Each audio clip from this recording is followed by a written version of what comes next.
저는 국정원장에 대한 청문회는 다른 청문회에 대한 거는 조금 달라야 된다고 생각을 합니다. 정보기관장이 이 후보자가 청문회를 통과하게 되면은 국민들의 관심에서 사라져야 되는 직책입니다. 동의하시죠? 네. 네. 그렇다면은 공개되는 마지막 이 청문회에서 신상 문제나 사상 문제에 대해서 엄격하게 검증해야 되는 것은 다른 청문회 대상자들보다 더욱더 엄격하게 검증해야 되는 것은 당연할 것입니다. 다만 특별한 그런 문제가 발생하지 않는다면 되도록이면 비공개로 심층 나머지 문제는 심층 검증하는 것이 옳다고 봅니다. 그래서 공개적인 이런 질의에서는 신상 문제와 그리고 국가 간 그리고 사상 문제 등에서 집중을 한번 해보도록 하겠습니다. 원장 대장께 묻겠습니다. 대통령께서 공약하신 5대 비리가 무엇인지는 잘 아실 텐데 네. 잘 아시죠? 위장 전입서부터 시작해서 세금 탈루까지. 혹시 해당되는 사항이 있으십니까? 뭐 제 판단으로는 크게 저촉되는 사항은 없지 않나 생각하고 있습니다. 예, 뭐 당연히 없으리라고 생각을 합니다. 적어도 2008년 이전에는요, 그렇죠? 네. 제가 왜 이렇게 자신 있게 말씀드리냐 하면은 사실은 원장 내정자 본인보다 어떻게 보면 어떤 면에서는 본 의원이 원장 내정자에 대해서 더 잘 알고 있다고 생각됩니다. 원장 내정자가 국정원에서 약 28년 동안 근무하시면서 본위원에게 몇 번이나 혹시 신원 재검증을 받았는지 혹시 아십니까? 뭐 적어도 6번입니다. 잘 모르겠습니다. 적어도 6번 받았는데 원장 내정자는 국정원에서 4급 이상 간부로 승진할 경우에 그 승진할 때부터 신원 재검증을 정밀하게 다시 받는다는 사실은 잘 알고 계시죠? 네. 그럼 4급부터 차장까지 받으셨으니까 5번 저한테 받으셨죠? 그리고 내정자께서는 대한민국 국적을 가진 분으로는 최초로 북한의 경소로 사업을 캐도입니다. 캐도 직원으로서 공식 파견돼서 약 2년간 상주한 바 있으시죠? 네. 근데 북한에 파견될 때 사실은 그때 처음 파견이었고 굉장히 위중한 시기였기 때문에 가혹하리 많지 엄격한 신원 재조사를 특히 사상 문제에 대해서 받으신 바 있죠? 뭐 저는 제가 왜 지명됐는지 사실 모르고 있습니다. 그때 네. 명령을 받고 갔습니다. 그때 유서 쓰시고 가셨잖아요. 뭐 그 당시는 뭐 남북 간에 굉장한 냉엄한 시대였기 때문에 신변의 위협을 느끼고 갔었죠. 담담하게 그때 근데 신변의 위협이라고 그러시지만 담담하게 가시던 모습이 사실은 지금도 선합니다. 근데 그 자기 명예를 갖다가 지키면서 살아오셨다고 저는 생각을 하는데 아까 내정자께서 존경하시는 다른 의원님들이 질의하시는 그 질문에 뭐 장소가 이래서 그런지 좀 당황해서 그러신지 좀 답변이 부실한 게 있어서 제가 좀 몇 가지 여쭤보겠습니다. 네. 먼저 그 KT 스카이라이프 고문료에 대해서 좀 여쭤보겠습니다. 그러니까 매달 받은 그 자문료가 1,000만 원이라고 하셨죠?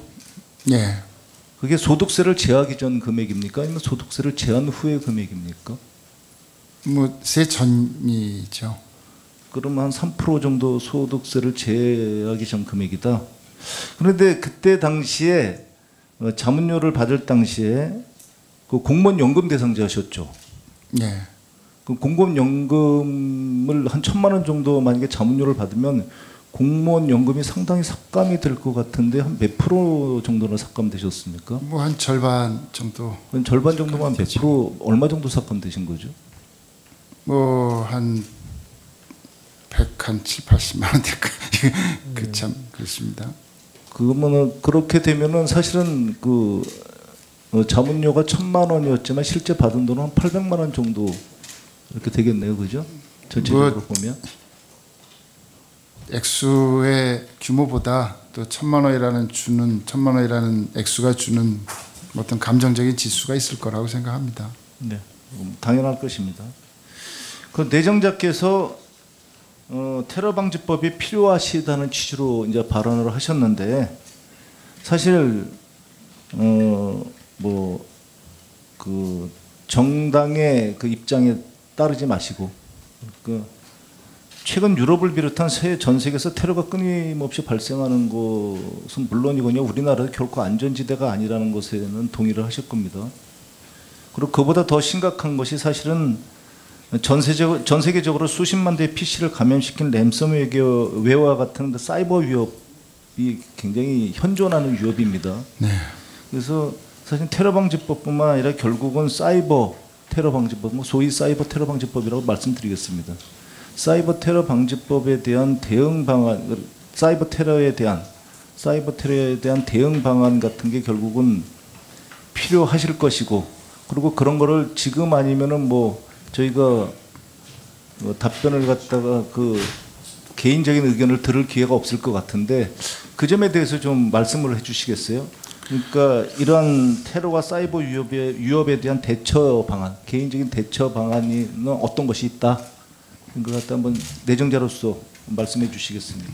네, 실질적으로 사이버 공간에서는 지금 전쟁 중이라고 해도 과언이 아니라고 생각합니다. 그리고 또 간혹 저희 사이버 어떤 해킹의 피해가 나타났고 그걸 겪은 적도 있고요. 몇 년 전에 은행도 마비됐고 또 방송사도 공격을 당했었고 최근에는 저희 군사 기밀도 많이 누출이 됐었고 사이버 위협이 아마 저희가 당면해서 가장 국가 차원에서 역점을 드려야 될 부문이 아닌가 이렇게 생각을 합니다.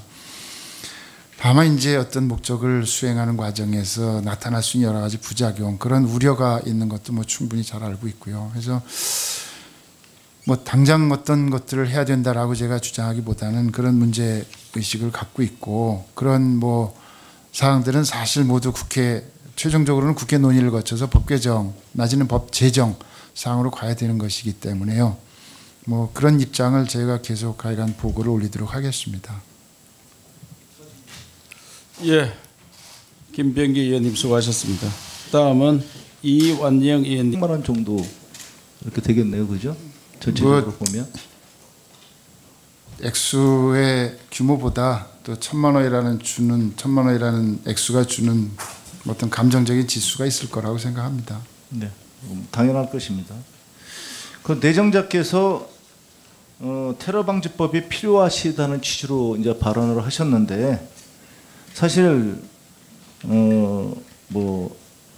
그 정당의 그 입장에 따르지 마시고 그 최근 유럽을 비롯한 전 세계에서 테러가 끊임없이 발생하는 것은 물론이거니와 우리나라도 결코 안전지대가 아니라는 것에는 동의를 하실 겁니다. 그리고 그보다 더 심각한 것이 사실은 전 세계적으로 수십만 대의 PC를 감염시킨 랜섬웨어와 같은 사이버 위협이 굉장히 현존하는 위협입니다. 네. 그래서 사실 테러 방지법뿐만 아니라 결국은 사이버 테러 방지법, 소위 사이버 테러 방지법이라고 말씀드리겠습니다. 사이버 테러 방지법에 대한 대응 방안, 사이버 테러에 대한 혹시 해당되는 사항이 있으십니까? 제 판단으로는 크게 저촉되는 사항은 없지 않나 생각하고 있습니다. 예, 당연히 없으리라고 생각을 합니다. 적어도 2008년 이전에는요, 그렇죠? 네. 제가 왜 이렇게 자신 있게 말씀드리냐 하면은 사실은 원장 내정자 본인보다 어떻게 보면 어떤 면에서는 본 의원이 원장 내정자에 대해서 더 잘 알고 있다고 생각됩니다. 원장 내정자가 국정원에서 약 28년 동안 근무하시면서 본 의원에게 몇 번이나 혹시 신원 재검증을 받았는지 혹시 아십니까? 적어도 6번입니다. 잘 모르겠습니다. 적어도 6번 받았는데 원장 내정자는 국정원에서 4급 이상 간부로 승진할 경우에 그 승진할 때부터 신원 재검증을 정밀하게 다시 받는다는 사실은 잘 알고 계시죠? 네. 그럼 4급부터 차장까지 받으셨으니까 5번 저한테 받으셨죠? 그리고 내정자께서는 대한민국 국적을 가진 분으로는 최초로 북한의 경소로 사업을 캐도입니다. 캐도 직원으로서 공식 파견돼서 약 2년간 상주한 바 있으시죠? 네. 근데 북한에 파견될 때 사실은 그때 처음 파견이었고 굉장히 위중한 시기였기 때문에 가혹하리만치 엄격한 신원 재조사를 특히 사상 문제에 대해서 받으신 바 있죠? 저는 제가 왜 지명됐는지 사실 모르고 있습니다. 그때 네. 명령을 받고 뭐 갔습니다. 그때 유서 쓰시고 가셨잖아요.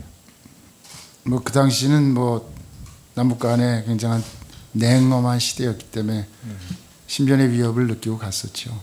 담담하게 그때 근데 신변의 위협이라고 그러시지만 담담하게 가시던 모습이 사실은 지금도 선합니다.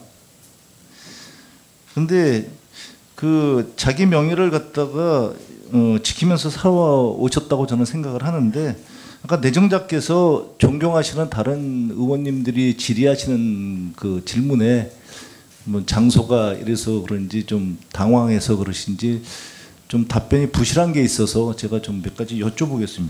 네. 먼저 그 KT 스카이라이프 고문료에 대해서 좀 여쭤보겠습니다. 그러니까 매달 받은 그 자문료가 1,000만 원이라고 하셨죠? 네. 그게 소득세를 제하기 전 금액입니까? 아니면 소득세를 제한 후의 금액입니까?